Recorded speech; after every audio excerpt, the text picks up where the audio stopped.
Hello, everyone. Welcome to the first Hero webinar ever. My name is Dingane Kendricks, and today we are here with the owner, founder, and CEO of Hero, Lamarr Kendricks. Are you ready for today's webinar? I think I am. Okay. I'm excited about it. Really? Yeah. Okay. So today we want to talk about everything recess, everything playground. So around here in the Bay Area, across California, students spend a significant amount of time on that playground. Whether that's morning recess, lunch recess, we want to talk about how we can make that as efficient as possible. All right, sounds good. I'm looking forward to it. Okay, all right. So, my first question for you is how can we make sure that students are playing safely on the playground? I think that's a good question. I think it's an important question. And I think sometimes when people think about safety, they don't think about fun. But with Hero, our job is to always make it safe, but at the same time make it fun. And I think that the way you make it safe, the key thing to making a playground safe is structure.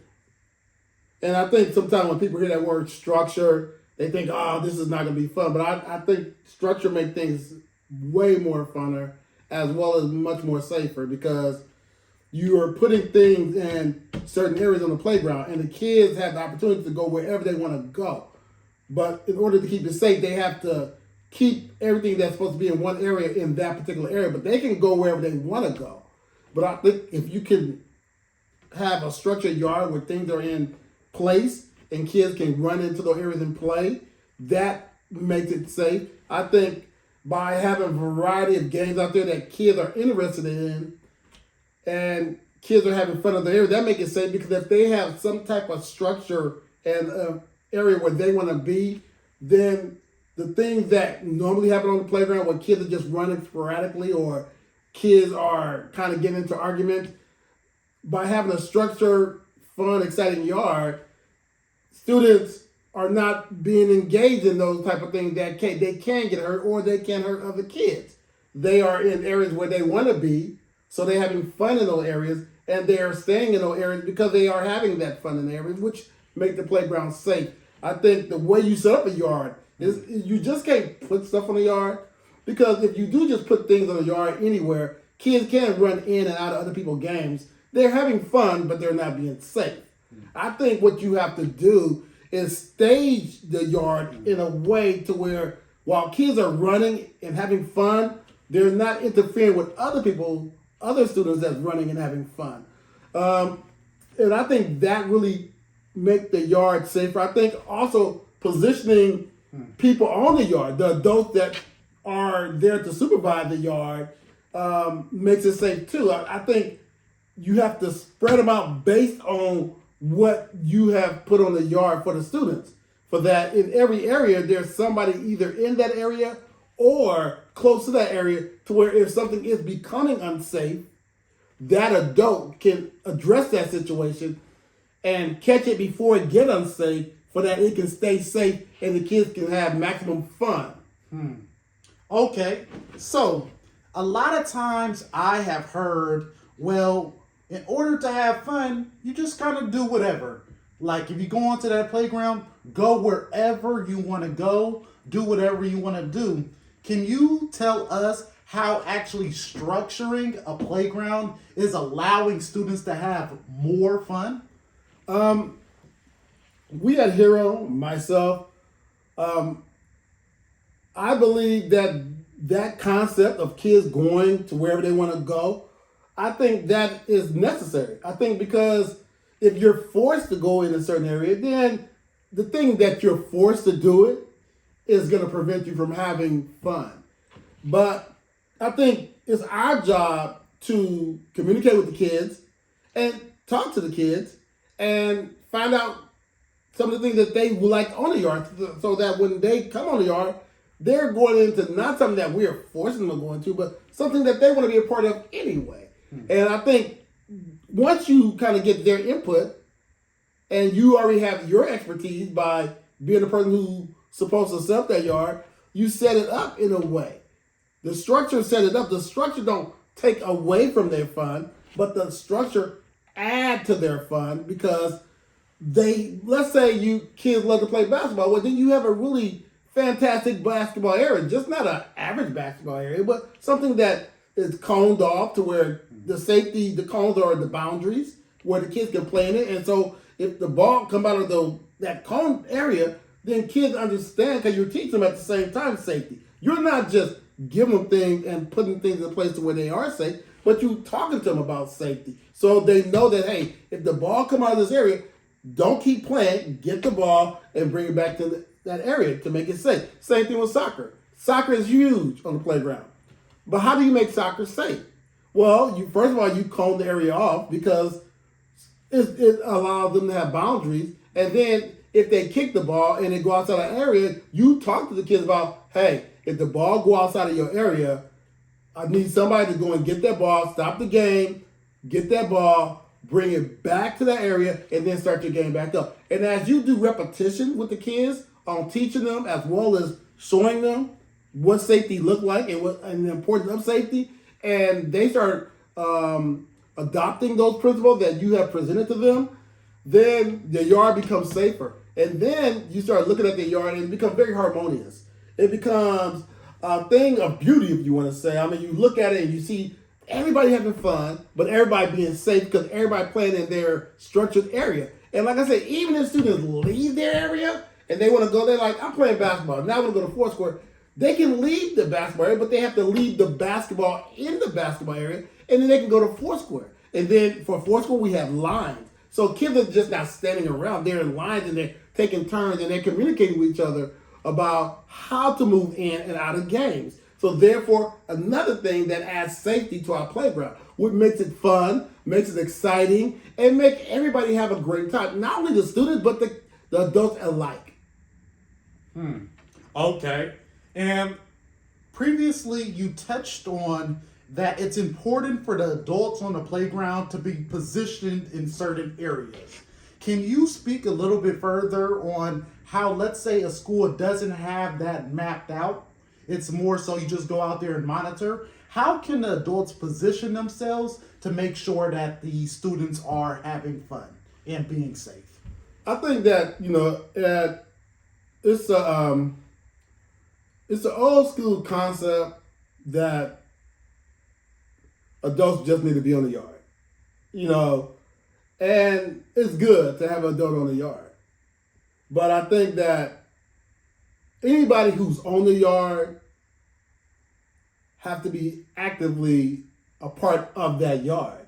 And I think, as I said, staging and setting up is important. Also, positioning is important. So I think there have to be somebody, and that somebody, has to be that hero worker, because that hero worker job is to run the yard. No different than a teacher job is to run her classroom or his classroom, and people may come into that classroom and the teacher take the time to position that person in the sense of, I want you to work with this group in reading, or I want you to work with this group in math, I want you to work with this group in this. Their job as the person who's in charge of that classroom is to position these people respectfully, to find out their strong suit, to find out what they enjoy. Because not only are you talking to the kids about what they like to have fun with, but you have to talk to the adults about where they feel more comfortable at on the yard. And as the hero staff that's supposed to create that environment, that safe, fun environment on the yard, you talk to the yard staff, you go into meetings, and you find out, okay, where would you feel comfortable at? And the person might say, well, I don't know anything about basketball, but I feel like I can monitor jump rope. Then your job is to put them in that area where maybe jump rope and hula. Somebody might like, hey, I love basketball, I watch it every day. Then that person, you're like, okay, well, can you monitor the basketball area? Or some person might like, hey, I want to, I'm not comfortable with sports at all, but, I know kids sometimes running in and out of the building, and I know that's not safe. So can I monitor this area? So then you have to monitor that area, and you put some simple games over there. It might be board games over there where you put, where they can monitor the area, but you want to get their input. You don't want to just come and just delegate and tell people where they need to be, but you want to communicate with them and talk and find out where they feel like they would be best at. But you don't want them to bunch up together because that's never good, because sometimes when people bunch up, you can easily lose sight of the playground because you get into communication, conversation, and you might lose sight of what's supposed to take place. But if you spread out, then you can be responsible for the area and you can see more what's going on. So I think it's that person's job who's in charge of structuring that yard, creating that environment on the yard to do it, which is a hero worker. And I think you have to be comfortable with communicating with people in order to achieve that task. And if you does that successfully, then not only will the kids be successful in what they're doing, but the adults will be successful in their assignment as well. Therefore, have a successful playground. Therefore, the school being successful. Therefore, the principals enjoying what they're seeing on the yard. Okay. So to recap, we spoke on what you can do as far as equipment and structuring the playgrounds to make it as fun and safe as possible. We also spoke about what the adults can do to make sure that everything is running smoothly and that everybody is monitored and everything's going well. People are where they're supposed to be. Now let's talk on student interactions and student development. One thing that's really common in schools is bullying. What steps can be taken, whether that be students and how they interact with each other, or administrators, faculty members at the school site and how they interact with students to prevent bullying during recess? Okay, bullying is common. It's been going on since, let's say, the beginning of time. And it's what I've learned in my many years of working with students, whether it be not on the playground or in the classroom, whatever it may be. I've learned about bullies, and I've learned that a lot of times bullies, either they are misunderstood or they have misunderstood other people. They see things from their perspective and only their perspective. Therefore, they don't have that empathy for other people. And a lot of times is because they haven't been taught that, or they haven't taken the time to develop it. I think the hero staff job is to work with them on that. Now, of course, you can't have a lot of time, so you have to use the time that you have to work with them. Once again, I think staging and setting up the yard is necessary because I think somebody who don't have anything to do, and I'm talking about students and especially bullies, if they don't have some structure or something out there that they like, then they're going to find something else to do. And sadly enough, that can be picking on another student that they feel like they can dominate. And I think you put them in an environment where they can explore their self. They can explore what they like to do. They can partake of things that they deem to be important. And while you're doing that, while you are giving them the opportunity to experience that different way of life, you communicate with them. You talk to them about how, everybody is equal. And it's a small conversation. It's not like you having a long, you ask them questions. Why did you take the ball from somebody, or why did you hit that student? And get them to answer you back and ask them, would they like something like that to happen to them? Would they like somebody to do that to them? And a lot of times they will say no. So then, and you will ask them, how do they feel about somebody doing that to them? And they will express, I don't like it. It don't make me feel good. It's not fair. And it makes me feel sad. Well, then you find a way to relate that message of how they feel to the other student that they may be doing that exact same thing too, and get them to identify. We're not different. And that's what you want to, really give to that person who's doing the bullying, that person is not any different than you. They feel just like you feel. They get sad just like you. They want what you want. And a lot of times you have something in common with them. So I need you to take the time when you're putting them in a situation that's uncomfortable to them to think about how people have put you in situations that's uncomfortable to you, or how people could put you in a situation that's uncomfortable to you, and how it would make you feel. And I think if you do that along with structuring the yard to where it's an opportunity for everybody to have fun, I think you really do cut down on bullying. But I think you have to have dialogue, you have to communicate, and you can't talk to them from a perspective that, hey, I'm the adult, I know what to do, you just listen to me. I think you have to talk to them from a perspective of, hey, what's going on? How can I help you? And how can we solve this issue together? I think you have to let them know that you are a partner in their growth and not this dominant figure that's telling them it's your way or the highway, and they have no thought and no opinion on the matter, because it's their life. They should have thought and opinion on the matter. And I think you, as the hero staff, as the person who's creating that environmental yard, have to give them the opportunity to express themselves and to allow you to help them figure out what's the best move in the situation that they're experiencing at that time on that playground. That was some really good action steps and advice on how bullying could be addressed on that playground. So my next question would be in regards to student development, a little bit more in general.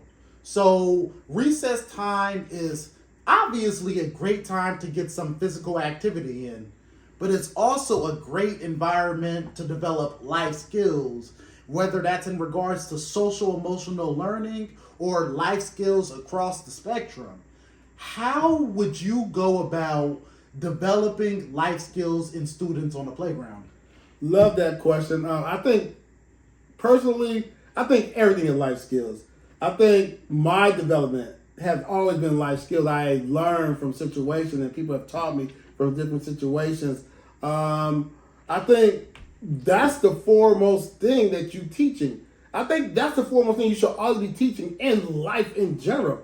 How to have life skills, how to have that social emotional learning skill, because you're going to need that. You're going to need that social skill. You're going to need that emotional skill. If you don't have that social skill, then it's hard to relate to people. If you don't have that emotional skill, then you're going to take yourself places where may not be best for you. So I think it's important to learn those things. And how do we create that environment on the playground? How do we give students opportunity on the playground? It's through our games. I mean, we might play a game, and it's a fun game, and it's a safe game. But it also has to be a game that's teaching you either about yourself or about others. I mean, that's like huge to me.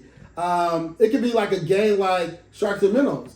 And Sharks and Minnows is a game where, the person who's in charge, and let's say it's a hero person who's responsible for the yard, they're the shark, and the kids are the minnows. And the whole thing is the shark is trying to attack and get the kids before they get to safety. And the thing about it is that the kids have to be aware of where you at. And if they're not aware of where you at, then the shark can get them. And if the shark get them, then they may not have a chance to recover from that shark getting them. So what do they have to do? So you teach them the game. I need you to be aware. I need you to listen. I need you to move properly at the proper time. And you can avoid the shark getting you. And I think the story that I have always shared about that is where I taught that game with somebody before. And this girl said she was going home one time. She was like in the 4th grade. And she said this guy was sitting on a car. And she said he was looking at her. She was just coming out to school, and she could see that he was looking at her. And she felt uncomfortable. She felt really uneasy with it. But she had to get home, and she had to go that way to get home. So she was walking, and the guy went from looking at her to standing up. He was sitting on the hood of the car. He stood up as she got closer. And she really felt uncomfortable. And she really felt uneasy. And she kept walking because, once again, that's the way she get home. But then he started moving towards her. And he wasn't close enough to where he can grab her, but she felt like that could be the situation where he would. So she said she turned around and ran back into school. And she related to that. She's like, that's Sharks and Minnows. Yesterday, she's like, how do you know Sharks and Minnows? She's like, because I was the minnow, he was the shark, and as I got closer, it looked like he was going to try to do something to me. So once I identified that he was going to try to do something to me, I ran back into the school and to safety. So that prevented her from either getting kidnapped or something else that could have happened, hit, or, something taken from her, because she identified. So in the things that we do as hero workers, the thing that I promote as the person who's in charge of hero, the person who uses it in his own life, is being aware. Another instance is that you have to be able to communicate your point to people. A lot of times people use violence. If we get back to somewhat of a bullying thing, a lot of times bullies use violence because they haven't been taught how to socially communicate their thoughts to different people. And I think if we can teach them through our games and activities on the playground how to communicate, if you're having a disagreement with somebody, how to talk and tell them how you feel, and how it affects you. And then also not only talk and tell them how you feel, but listen to how they feel. Take the time to listen. Use those ears that you have to listen to what they say. And then you'll find out, okay, well, I didn't know I made you feel that way.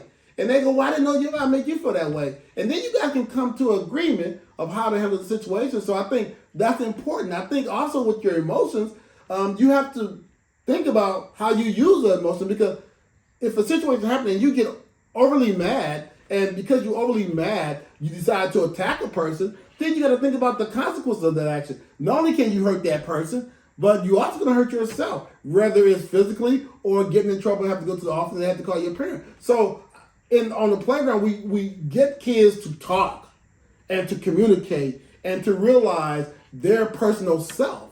They have to be aware of who they are and their trigger points. We can tell them what it is, and we do tell them what it is, but they also have to be able to identify for themselves and see it for themselves and realize, oh yeah, I do that. I didn't realize I do that. And once they realize that they do it, then they can do something about it. So our job is to create that environment to where, like I said, it's safe, it's fun, it's exciting, but it's also self-identifying.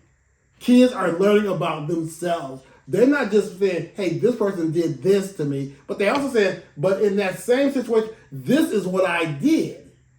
And once they can get to that point to where they can say, this is what I did, then they can have growth. And as they have growth, they gain maturity. And as they have maturity, they have success. And as they have success, they have better life skills, better life choices, and the opportunity to become whatever they desire to be. It's definitely a strong translation between the playground environment and life in general. Whether that's the games that students learn certain skill sets that they could translate outside, or just the interaction between each other and outside of the playground, carrying that with them. A lot of time, people doesn't really acknowledge that the playground, everything that happened on the playground happens in life. I mean, you have your cliques on the playground, and you have your cliques in life. You have your subtle politics on the playground. People may not identify it as politics, but they are, and you have them on the playground. You have your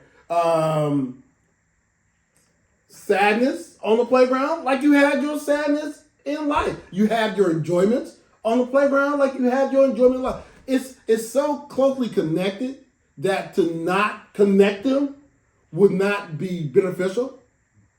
If I can teach you these skills here, you'll be better over here. So when you get older, you'll know how to make decisions, or you understand that you need to make decisions. So it's such a close connection that I don't see them as any different. I see them as one and the same. It's just levels. This is on this level and this is on this level. But if I can't, or if we can't help you to understand life, your social, emotional growth on this level, then how can you be beneficial to yourself on this level? So it's all one and the same to me. And it's very important that we do help them to develop. Not make them develop, not force them to develop our way, but give them the freedom to develop their way. But in giving them the freedom, give them the knowledge to understand how to develop in a way that's going to be beneficial, not only for them, because true development is never just beneficial for yourself. True development is always going to be beneficial for everybody around you. And that's what we got to know too. There is a development that can be a selfish development, but that is not what we're going to teach you. We're going to teach you a development that's going to be beneficial to everybody, to where everybody's going to enjoy you because you have truly learned how to enjoy you. All right, so let's delve a little bit more into student development. We know that leadership is important in life, the ability to lead yourself. How can yard duty personnel and coaches foster leadership opportunities for students? I think in order to foster leadership skills, you yourself have to be a leader. You have to choose that role. You have to choose to be a leader, not a dictator. I want to make the difference between the two. Not somebody who just tell you what to do, but somebody who can influence you in a positive way to do what's best in that situation. I want you to notice that I'm not saying best for you. I'm saying best in that situation. If you do what's best in that situation, you're going to do what's best for you, and you're going to do what's best for others. But if you do what's just best for you, it may not be best for the situation, and it may not be best for others. So it's really important to understand that as a leader, you're teaching kids how to do what's best for that situation, whatever that situation may be. What's best, not what's best for them, but what's best. And as our job as leaders of the yard is to show that by example. Show that in our communication. Show that in our problem solving. Show that in our participation. We show them, hey, how do you use your words when you feel dealing with a situation? Or how do you play a game fairly? And if they're not playing fair, to show them the benefits of playing it fair. I think we have to let them know that we have embraced leadership in order to get them to embrace leadership. And that bully that we talked about earlier, they may need to understand what being a leader is. So you might want to put them in a leadership role to where they can understand. They might think everything is about them. But once you put them in a leadership role, then they can realize that, it's not just about me. It's about other people. I got to make it fair for everybody. Yeah. Or that shy kid who wants to be a leader, but they're too shy to talk. They don't know if people are going to listen to them. You got to, as a leader, you have to identify that and then give them the opportunity to be in that role of a leadership. So being a leader and teaching how to being a leader is being able to identify and look at situations and see when something is about to happen. See when somebody needs an opportunity to speak up. See when somebody's speaking up too much and how you can get them to, hey, let's just calm down a little bit and let somebody else work out. I had a boss long time ago, before I started Hero, before I really thought that working with students was going to be my future. His name was Theodore Scape. This man represented so much to me. If it wasn't for him, I know I wouldn't be doing what I'm doing. He gave me the opportunity to explore my leadership skills by showing me what it looked like to be a leader. And because of that, I was able to develop that skill and move forward in my life. I remember one time I suffered from optic atrophy. It caused me to be legally blind. I've been legally blind all my life, so it's at times hard for me to move around in life. But I was working at Berkeley Recreation, and somebody didn't show up for work. The guy was sick, and so I was next in command. And Rose told me, I need you to be in charge of these people. And when he said it, it terrified me. I was like afraid. I was thinking, I can't do this. I can play that background role, but I can't be a leader because I can't see things. That was the first thing that was on my mind. That really kind of affected me. And he gave me some really simple advice. And I think leaders give the most simplest advice, but it's the most effective advice. It's the most clear advice. And it's the most logical advice. And he told me, I was sitting on the bench, I was like, I can't do it. I was pleading my case, I can't do this. You should find somebody else who be in charge of your people. And I was like, I can't see. And he said, really simply, let them see for you. That blew my mind and that changed my life because I have never thought about that. And I think another good thing about a leader is that they give you thoughts that you would have never thought of. Or they share their thoughts and it becomes your thought and you can do something with it. And when he said that, I quit being afraid of it. I realized that the people respected me and they would listen to me, not because I was going to dictate to them, but I was going to ask them or lead them in a way that was going to be respectful. And I did it, and then it just took off on me from that point. So I think as a leader on the playground, you have to be able to be open to sharing your thoughts. You have to be open to listening to other people's thoughts, and you have to be open to trying to think a different way to get people to see that, you know what, it's not just my way. So if you can try things a different way, and you're able to show that to students, that you are willing to try things a different way, and you are willing to listen to what they're saying as a leader, that foster that type of understanding in them. And they go, well, that's what my coach did. He listened to me, so I need to listen to people too. And I think that's how you foster that leadership, that true leadership. That true leadership that is fair, that is honest, that is open, that is creative, and that can really allow somebody to blossom. Because that's what it did for me. This has been a really good webinar. In closing, I hope that you have an increased understanding of the power of a structured recess, how you can go about teaching life skills to students and addressing bullying, and how this all translates to life. We spoke about how leadership in the adults on the playground, if that's really embraced, it can be reflected in the students that we are serving. And so I hope you have an increased understanding as a result of this webinar and that you have some action steps to make your playground as positive as it could be. We are Hero. We are on a mission to teach life skills through games and activities.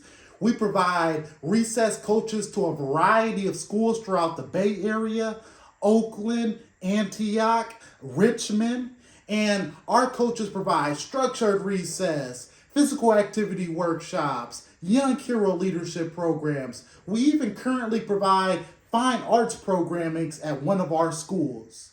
If you are interested in learning more about what we do and how we can complement your school community, feel free to reach out. We will have our link in the description below. Until next time, have a hero day.